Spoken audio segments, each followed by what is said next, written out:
The headline of our discussion is New Media as a Strategic Weapon. And I want to speak about images and legitimacy. We are fighting a losing battle vis-à-vis Israel's delegitimization in the world. There is research in the area of national branding. There's a very well-known group in London called National Branding International. They have research every year. They ask citizens of over 20 countries, how do you see the following countries as countries of negative influence or positive influence? Israel ranks very low, together with North Korea, Pakistan, Iran. In the white background here, there's something. Simon Anholt, who founded it, the National Brand Index, says that he's been looking at Israel's image every year, and Israel has never ranked so low by all categories. So that we're in a very difficult situation here. The world sees us in a very negative way. 19% see us positively, vis-à-vis 50% who see us as a danger. However, in between, you see in the white, there's neither or neutral. There are three categories. Whether you see Israel as positive or negative, or are you neutral or indifferent. So this cup can be seen as half full or three-quarters empty.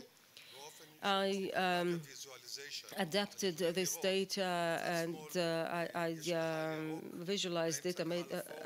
You can see that there's the green audience, the gray audience, and the red audience. These are the terms used today. The green audience are the ones on your side who want to help you and are willing to mobilize for you. The red crowd are those who are against you. It doesn't matter what advocacy or you perform or public diplomacy you use, they'll be against you. But there are 31% who say, we have no opinion. And these are large masses in the world who, with the right policy, can be turned green, possibly. So I think that this picture gives some opportunity to those who engage in public diplomacy for having some good impact on the world. Of course, we are not surprised by our image in the world. Everything that the media always shows is the Israeli Goliath and the Palestinian David. And the Hollywood movies getting to the Academy Awards finals are ones presenting the Israeli-Palestinian conflict, Waltz with Bashir, for example. But these films actually strengthen Israel's image from the point of view of war and conflict. However, they also have a positive impact because they show Israeli soldiers who have conflicts, who are not happy, who are not trigger happy. They portray the Israeli soldier as a humane figure, thinking, caring.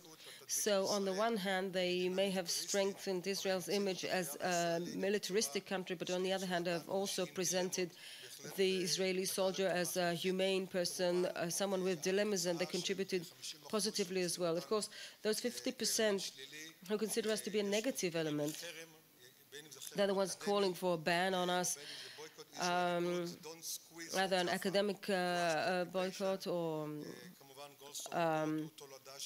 economic boycott, and of course they have their slogans, and Goldstone also helped it says why Israel can't win. On The Economist, Israel wasted victory, many bans and boycotts. And on YouTube, if you write anti-Israel in YouTube, you'll see many videos that I saw recently. Professor Jerry Wind sent me a clip showing Americans in California bursting into a supermarket and dancing boycott Israeli goods. So anti-Israeli protest has reached as far as our friend the US. The Israeli foreign minister in 2006 conducted a very interesting branding study. They took 50 focus groups in the US, in all US states of non-Jews, and the participants didn't know that Israel was behind this research. They told them, you get to an island. In this island, there are houses. In every house, there's a party. But every house is a different state, a different country. Choose the one that you want to go into. None of the 50 groups chose to enter the Israeli house. They entered the French house, and the image was of cheese and wine, and the Italian with the image of music and pasta. But since the researchers wanted to know how they viewed Israel, then somehow, through some manipulations, they forced all 50 groups to get into the Israeli house as well, and they were asked, okay, so you enter the Israeli house to that party, how do you imagine the people there, the decor of the house? And unanimously, all these 50 groups of non-Jews, let me remind you, saw us as Israelis, as unfriendly, hostile, living in a grey fortress. They were asked to try and imagine what kind of colors would be seen there. They couldn't see us in any color. There were 50 focus groups throughout the United States. This is how they see us. And there's another question asked, whether you support Israel or are you against Israel? The surprising result was that most of the people there actually supported Israel as far as our struggle against the Palestinians is concerned. They see us as a sort of barrier or a buffer for the Islamic world. However, this is no reason to calm down, because they're not going to visit Israel, they're not going to buy Israeli goods, and their compassion to us is very limited. Once this element is gone for some reason, then we're not going to enjoy their sympathy at all, political sympathy at all, or empathy even. So this Israeli research in fact strengthened that we saw from the NBI, the National Brand Index. 2 weeks ago, Natan Sharansky, the head of the Jewish Agency for Israel, submitted a report to Prime Minister Netanyahu saying that Israel's delegitimization puts at risk not only Israel itself, but Jewish communities as well. There's been an increase in violence against Jewish communities both in Western Europe and in the US. So the delegitimization works against us, and we're living on borrowed time. And as you will see soon, there's not much that we are doing, but there is a lot that can be done. Now, I'd like to say in a couple of words how public diplomacy developed in the cyber era. Everybody knows Internet 2.0, this first generation of Internet that was up to the early 2000s, was typified by Google, allowing us to get a lot of pictures about many things, but you couldn't interact with the content. This era was typified by the fact that the mainstream media still dominated the content. The editor was omnipotent, and with our connections with the world Jewry, it's no secret that we can have some clout. We do have some clout with international media. Not crucial, but some clout. And this was typical of the media until the beginning of the 21st century, the first years of the 21st century. And now we are I was allowed by Yossi Vardi to speak as much as I want, because there are only 3 of us. Who wants Noam to continue? Raise your hands. Who wants him to stop? Okay, you may continue. There was 1 vote against. I'll leave you some time. Provocators. So the second internet generation is characterized by 3 phenomena. One is the social networks, as Yossi showed this video about Facebook, YouTube, and all the other networks, Google, Twitter, blogosphere. And they were all created during the second generation of Internet 2.0, which is typified by surface or user-generated content. Anybody with a cellular phone or a camera started generating content, uploading them to Facebook, to Twitter, or to other means, and that's the second characteristic. And the third characteristic is that the traditional media, who are always thirsty for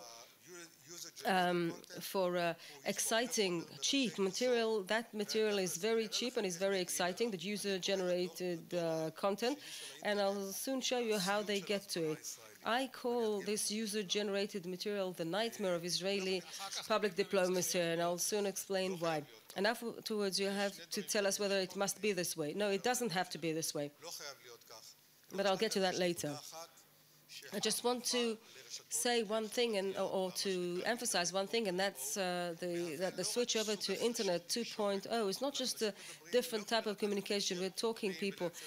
It's not just a matter of talking to friends generating content. This is a substantial change in the way that people receive information and make decisions. Today, the younger generation believe their internet friends more than they believe adverts on television. We are going into a generation where people change the way they make up their mind and make decisions. This is a true communication revolution which has an impact on the way that people make decisions and the way they form their opinions. It's very important to emphasize that. Here's a picture from Egypt this week on the famous Facebook revolution. And I'd like to emphasize how user-created content can really bring about trouble and strife. You are all familiar with the story of Edna Virgil, this soldier girl who simply uploaded a photo of hers next to two Palestinian prisoners with their hands tied and a mask on their face. And she simply uploaded it on the net. But you know that every person has on average 300 friends on the internet, and each one of them has his own or her own 300 friends. So the photo of Edna Virgil was conveyed to her 300 friends. They conveyed it to their 300 friends, which makes already 90,000, and each one of them has, of course, his or her own. So 300. So we came to an exposure of 27 million people. This is very, very rapid, of course. So as you can see, very rapidly, you reach 27 million, a simple, innocent photo uploaded on the media, and a media buzz is created and there are various softwares that seek buzz-creating information or data, and in this way, Edna Virgil's story very quickly reached CNN, ABC, etc., and really caused real havoc and damage. This is the site where Edna Virgil uploaded her photo, that famous photo. She's smiling to the camera. At this moment, you've just conveyed it to 300 additional people sitting in the hall. Well, it's too late. It was already there. And of course, from there, it reached Channel 10. By the way, here, this is on Channel 10 of Israeli television. The speaker says that this is tasteless, and it can, of course, turn into a snowball. And the damage caused by this soldier today, one can speak about a worldwide damage. Well, this was the commentary on the TV report. Well, a world damage, one picture uploaded innocently, naively, on the net, and it has become a nightmare for Israeli public diplomacy. The Guardian, just to give you a selection of representative selection, Sky News, who did a whole story, and the worst, Sky News, look to what they connected it. They connected it to the activities of the Americans at Abu Ghraib. And this is the movie which appeared on Sky News. Posing with the bound and blindfolded detainees attracted a string of lurid comments from החיילת המופיעה על יד שבויים פלסטינאים כפותים.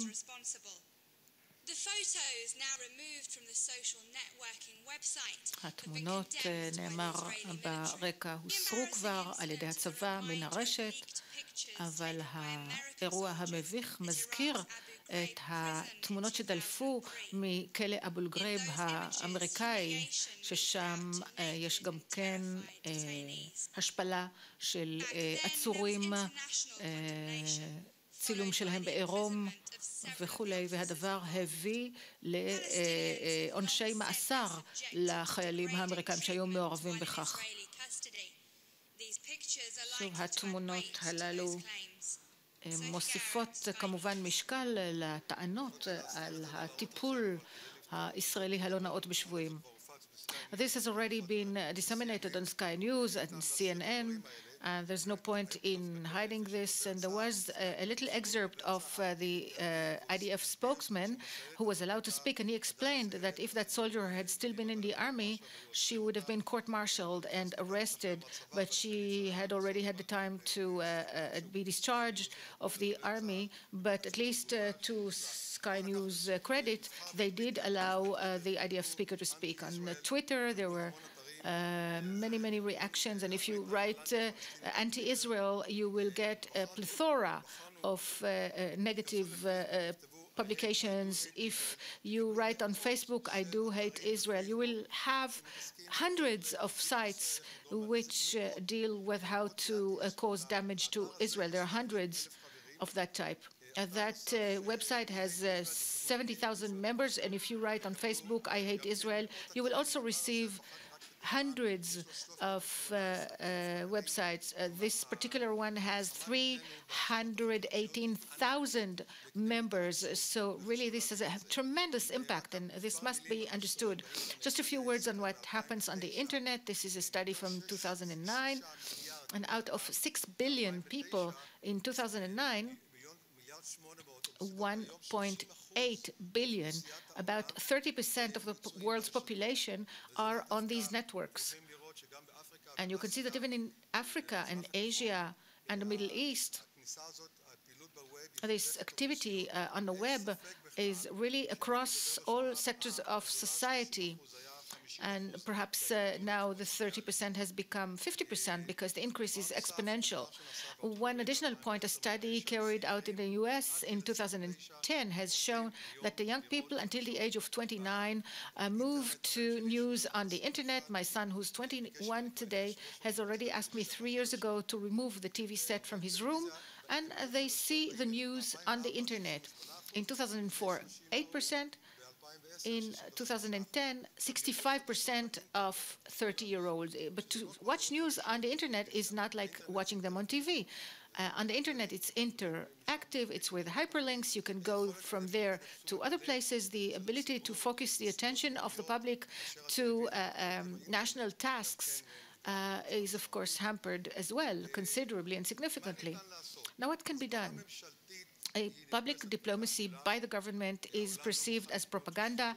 The world is not prepared to buy stories from government public diplomacy, and the government is perceived, the IDF spokesman, unfortunately, is also perceived as a government unit.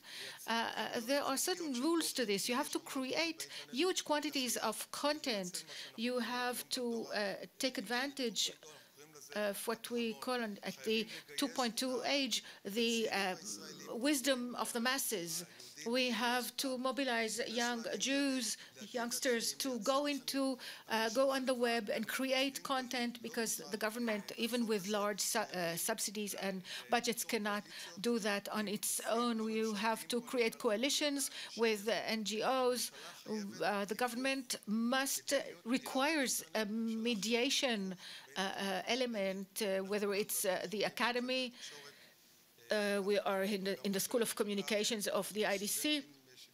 At the CAST-led operation, we took some students who spoke many languages and reacted and uploaded contents. And without masses that can work with you on the internet, you stand no chance in Israel's public diplomacy on the web. The Israeli Foreign Ministry, very proudly, we have David Saranga here, who is responsible of the public diplomacy on the new media. He was the first one to hold a press conference on the Twitter, the first one to open a blog, and many different things. But other than a title on the New York Times, Israel conducted a press conference on Twitter, that was all of it. That was the beginning of the end, because the public is not prepared to buy content from a governmental agency. And so the Israeli public diplomacy ministry, and whose minister entertains a policy opposed to Israel's prime minister's policy. You're familiar with those. This is the camel. The camel is a typical Israeli animal used by the Israelis to travel from place to place in the desert where they live. וזהו התשדיר שמדבר על הגמל, שהוא אמצעי חשוב בישראל, כאמצעי תחבורה ותזונה וכולי. Are you sick and tired of the way Israel is described in the world? Well, you can do something about it. Go onto the website of the ministry and you will get tools to explain Israel abroad. The intention was good. The intention of the Ministry of Foreign Affairs was good, to mobilize everyone who travels abroad to come into the Ministry of Public Diplomacy and to receive an indoctrination, to receive tools. The idea was a good one, to mobilize the entire people of Israel, to mobilize the wisdom of the masses. But this is just a futile attempt because the younger generation is not prepared to accept or to receive any content delivered by a government agency, so it just didn't work. There is a certain perception in the communications world that with Israelis, people always seek us out. They always say negative things about us, but this is not correct. This just reflects a misunderstanding of how communications work. World communications looks for human value content, for exciting content. And the fact is that when the IDF acted in Haiti, they received fantastic communications or media coverage. Really, there were wonderful articles. There was a wonderful one on CNN, which related the activity of the IDF. The IDF spokesman opened a blog, and really we had wonderful reactions and very positive media throughout the entire world and the social networks, because they are all looking for interesting content, for exciting content, not necessarily content that is negative to Israel. Other pictures uploaded by the IDF in his blog. And here I am reaching the end of my presentation. All I've said so far on the ability to mobilize the wisdom of the people, the wisdom of the street, of the masses, whoever believes in that has a major problem. That the policy is when the policy is problematic, then the entire public diplomacy system, no matter how much you invest in it, will be to no avail. There is a caricature here which describes Israeli public diplomacy. On the one hand, we say we are for a two-state solution, the famous Bar Ilan speech. We have democracy, we have high-tech, we have startups, but that carriage travels on square wheels. I don't know if you can see, because it says underneath, no settlement freeze. We have lacunae here. You have to recognize the truth. As soon as you say, I am for two states, but at the same time, I am entertaining a policy which the world perceives as a policy which is negative to the Palestinians, well, there's not much you can do. You won't achieve much. No camels, for instance. On that website, we decided to show the world that Israel is not only a problem, Israel also has solutions. We called it local solutions to global problems. We mobilized 30 students, Israelis and from abroad, and each week they upload innovative stories about how Israel copes with problems in the fields of medicine, health, ecology, lifestyle, technology, etc. We upload those stories. We set up a network of about 2,000 journalists around the world. Journalists are usually lazy. They like to be provided with stories, so we created such a network, and we provide them stories, and we show them and try to show via them, with a very low budget, by the way, that we are not only a problem, we also have solutions. in the fields of health, ecology, etc. There are many very nice things indeed. Some of them, by the way, are a result of cooperation between Israeli and Palestinians.